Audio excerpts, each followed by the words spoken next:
মূলত আপনার যে কোশ্চেনটা করছেন, আপনার তখন শেখ হাসিনার আমলে বিভিন্ন সময় আপনার যখন বিশেষ করে ইলেকশন কাছে আসতো তখন গাইবী মামলা তো আপনারা শব্দ শুনছেনই, একটা শব্দ তখন ইয়ে হয়ে গেছিলো যে গাইবী মামলা। এই শত শত হাজার হাজার মামলা হয়েছে। আপনার এরকম অনেক লোক আছে তারা জীবনে কোনো দিন বিএনপি করে নাই, কিন্তু আপনার ফুটপাতে ব্যবসা করে মিছিলে ডাক দিছে, পরিচিত লোক মিছিলে চলে গেছে, ওই মিছিলের ভিডিও দেখে সবাই আসামি। এরকম বহু মানে একটা মামলায় গ্রেপ্তার হওয়ার পর একের পর এক ওদের ওকালতনামা কেনার টাকা নেই, রাস্তায় দিন আনে দিন ব্যবসা করে, এরকম লোক শত শত লোক আসামি হয়েছে। আর তারপরে লাস্ট অবস্থায় আপনারা 24 সনের যখন নির্বাচনটা হয় তার পূর্বে আপনি তড়িঘড়ি করে রাত্রেবেলা সাক্ষী নিয়ে অনেকগুলি মামলায় সাজা দিয়েছেন। ওই সময় যে সাজাগুলো হয়েছে বিশেষ করে ওই সাজাগুলোতে আপনার এরকম অনেক মামলা আছে যেটাতে 70-75 জনের সাজা হয়েছে। আসামি উপস্থিত ছিল 5 জন 7 জন, ওরা ভিতরে গেছে, বাকি আসামি পলাতক।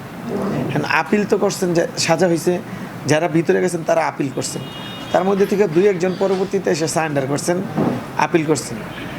আপিল যারা যারা করছেন শুধুমাত্র তাদের পার্টেই আপিলে হচ্ছে, আর যারা নিম্ন আদালতে সাজা হয়েছে তারা সাজা মাথায় নিয়ে ফেরারি। মানে আর এই যখন সরকার চেঞ্জ হলো, গভর্নমেন্ট কিছু রাজনৈতিক মামলা মন্ত্রণালয়ের মাধ্যমে প্রত্যাহার হয়েছে। কিছু আদালত যখন দেখেন যে মামলাগুলা রাজনৈতিক মামলা, ওনারাও শেষ করার চেষ্টা করতেছেন। আবার কিছু কিছু আদালত আছেন ওনারা ওইগুলির প্রতি কোনো কর্ণপাতই করতেছেন না। ওরা ওই নেতাকর্মী আগে যেরকম 16-17 বছর কোর্টের বারান্দা দৌড়াইছেন এখনও দৌড়াচ্ছেন, এখনও ওদের মামলা ওইটা মামলা রয়ে গেছে বেশি, শেষ হয়েছে অল্প। বাস্তব চিত্র আর কি।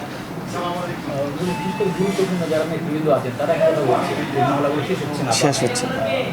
আপনার এরকম অনেক ঘটনা আছে, আপনার মানে ওই লোকজনকে গ্রেপ্তার করছে, বলছে যে এরা মন্দির ভাঙার প্রিপারেশন নিচ্ছিল, বাসা থেকে গ্রেপ্তার করছেন।